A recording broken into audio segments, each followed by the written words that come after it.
Hello friends, learn in short में आपका एक बार फिर से स्वागत है। मेरा नाम है सरस और आप देख रहे हैं लर्न इन शॉर्ट। फ्रेंड्स, जैसा कि मैंने आपको पहले वाले वीडियो में बताया था कि जो राजस्थान का अध्यापक पात्रता परीक्षा रीट आया है, तो उसका मैंने आपको जो पेपर 1 है उसका मैंने सिलेबस 1 आपको बताया था, जो क्लास 1 to 5 के लिए है। तो आज हम लोग डिस्कस करेंगे क्लास 6 to 8 के लिए जो अपना सिलेबस है, उसके बारे में हम लोग कुछ यहाँ पे बात कर लेते हैं। और आ जाते हैं, पहले आपको दिखेगा यहाँ पे बाल विकास एवं शिक्षण शास्त्र की विधियाँ, मतलब कि CDP जो अपना होता है। इसमें भी आपको देखिए सेम रहेगा, जो आपका क्लास 1 to 5 में है सेम वही है। बाल विकास इसमें भी पढ़ना है आपको, व्यक्तिगत भिन्नताएं, व्यक्तित्व बुद्धि इसमें भी पढ़ना है। अगर आप दोनों पेपर के लिए तैयारी करेंगे तो ये आपके लिए बहुत अच्छा हो जाएगा कि आपको CDP में सेम आपको पढ़ने को रहेगा। और आप अगर उसकी तैयारी कर रहे हैं तो इसमें भी आप अच्छा नंबर गेन कर सकते हैं। उसके बाद फिर विविध अधिगमकर्ताओं की समझ, जैसा कि उसमें भी था प्रतिभाशाली, सृजनशील, ये सारी चीज़ें। अधिगम आपको इसमें भी पढ़ना है, समायोजन इसमें भी पढ़ना है। अधिगम का अर्थ एवं संकल्पना, मतलब अधिगम से रिलेटेड आपको सारी चीज़ें पढ़ने होंगी, बच्चे कैसे सीखते हैं। उसके बाद फिर देखिए बाकी का सिलेबस एक ही जैसा है। राष्ट्रीय पाठ चर्चा रूपरेखा 2005 जो है वो भी आपको इसमें देखने को मिलेगा, ये जो सारा डिटेल है, ठीक है। शिक्षा का अधिकार नियम, आपको RT एक्ट भी पढ़ना है। और देखिए इसमें भी आपको राष्ट्रीय शिक्षा नीति 2020 NEP जो था वो आपको इसमें भी ये चीज़ पढ़ना है, जो था जो बुनियादी साक्षरता एवं ज्ञान संख्या। सेम आपका क्लास 1 to 5 का जो सिलेबस था, क्लास 6 to 8 में भी यहाँ स्क्रीन पे आपको ये दिख रहा होगा। तो जो 6 to 8 की तैयारी कर रहे हैं उनके लिए ये यहाँ पे है आपका, ठीक है। क्लास 6 कक्षा 6 से 8 तक के लिए CDP आपका सेम रहने वाला है। और हम लोग आगे बात कर लेते हैं। इसमें भी आपको देखिए राजस्थान की समसामयिकी, बाल कल्याणकारी शैक्षिक योजनाएं, जो आपका पेपर 1 में था, सेम आपको इसमें भी वही चीज़ पढ़ना है। ये है आपका राजस्थान की समसामयिकी बाल कल्याणकारी, मतलब कि इसमें अगर आप क्लास 1 to 5 और 6 to 8 दोनों के लिए अप्लाई करते हैं तो आपका CDP सेम रहने वाला है। उसके बाद फिर हम लोग आ जाते हैं लैंग्वेज, ये आपका इंग्लिश में है, इसको हम लोग स्किप कर देते हैं। आगे आ जाते हैं हिंदी भाषा में। हिंदी भाषा थोड़ा सा आपका अलग रहेगा, थोड़ा सा इस कठिन कर दिया जाएगा। तो इसमें देखिए आपको अपठित गद्यांश में से निम्नलिखित, मतलब कि एक आपको गद्यांश मिलेगा, उसमें से आपको व्याकरण संबंधित प्रश्न देखने को मिलेंगे, जैसे कि तत्सम, तद्भव, देशज, विदेशी, पर्यायवाची, विलोम, एकाकी, अनेकार्थी, उपसर्ग, प्रत्यय, ये सारी चीज़ें हैं। और आप इसको अच्छे से डिटेल्स में देख लीजिएगा, क्योंकि सिलेबस से ही पढ़ाई करना सही रहता है, तभी कोई भी आप एग्ज़ाम क्वालिफाई कर सकते हैं, ठीक है। ये है आपका हिंदी के लिए। अगर आप हिंदी 1 लेते हैं तो हिंदी 1 वैसे नॉर्मली लेते ही हैं, और सेकेंडरी आप कोई भी लैंग्वेज ले सकते हैं। उसके बाद इसमें आपको 2 गद्यांश देखने को मिलेंगे। उसके बाद नीचे वाक्य रचना, वाक्य के अंग, वाक्य के प्रकार, मुहावरे, लोकोक्तियाँ, विराम चिन्ह, भाषा की शिक्षण विधियाँ, मतलब आपको CDP भी इसमें देखने को मिलेगा। सुनना, बोलना, पढ़ना, लिखना, ये सारी चीज़ें हैं। उसके बाद राजस्थानी भाषा एवं साहित्य की सामान्य जानकारी, जो आपको मैंने 1 to 5 के लिए बताया था, सेम चीज़ यहाँ भी है। और एक आपका नोट है, यहाँ पे आप इसको अच्छे से पढ़ लीजिए, क्योंकि ये आपके लिए फिर सही रहेगा। बहु विकल्प प्रश्नों का मापदंड कक्षा 6 से 8 तक के राज्य सरकार द्वारा निर्धारित पाठ्यक्रम सत्र 2024-25 के आधार पर होगा, लेकिन प्रश्नों का चयन एवं कठिनाई स्तर सीनियर सेकेंडरी कक्षा 12 तक का होगा। अगर आप क्लास 1 to 5 के लिए तैयारी कर रहे हैं तो आपको लेवल 10 तक का देखने को मिलेगा। और अगर आप 6 to 8 के लिए तैयारी कर रहे हैं तो आपको लेवल 12 तक का देखने को मिलेगा, ठीक है। ये इसमें नोट में दिया हुआ है। उसके बाद आगे है आपका, अगर आप इंग्लिश 1 लेते हैं लैंग्वेज में, सपोज दैट, तो आपको अनसीन प्रोज मिलेगा, जिसमें से आपको synonyms, antonyms, spelling, word formation, one word substitution, unseen prose, 2 prose देखने को इसमें मिलेगा, जैसे हिंदी में आपको 2 गद्यांश देखने को मिलेगा। उसके बाद फिर framing question including WH question. अगर आप देखिए हमेशा लैंग्वेज 1 में हिंदी ही लेना चाहिए, वो ज़्यादा बेटर रहता है। और ये सारी चीज़ें आपको लैंग्वेज 1 हिंदी में देखने को मिलेगा। उसके बाद आगे हम लोग देख लेते हैं। आगे आपका संस्कृत है, संस्कृत वाले संस्कृत देख लीजिएगा, ये धीरे धीरे मैं स्क्रॉल कर रही हूँ। उसके बाद फिर आपका उर्दू है।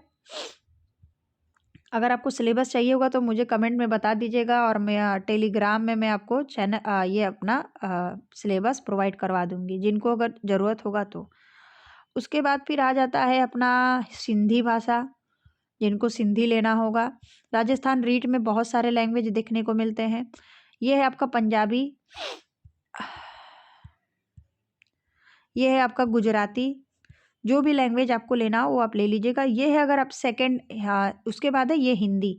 अगर आप सेकंड लैंग्वेज हिंदी लेते हैं तो ठीक है, इसमें आपका सिलेबस चेंज हो जाता है। जैसे कि गद्यांश तो देखने को मिलेगा, लेकिन बहुत सारी चीज़ें इसमें आपको चेंज देखने को मिलती हैं। अब आ जाते हैं, अगर जैसे कि बहुत कॉमन ये होता है कि फर्स्ट में लोग फर्स्ट लैंग्वेज हिंदी ले लेते हैं और सेकंड लैंग्वेज इंग्लिश ले लेते हैं, तो ये हमारे लिए थोड़ा इंपॉर्टेंट हो जाता है, तो इसको थोड़ा सा हम लोग पढ़ लेंगे। अगर आप सेकंड लैंग्वेज इंग्लिश लेते हैं तो इसमें आपको एक प्रोज और एक पोयम देखने को मिलेगा, जिसमें आपको प्रोज में linking devices, subject, verb, concord, inference.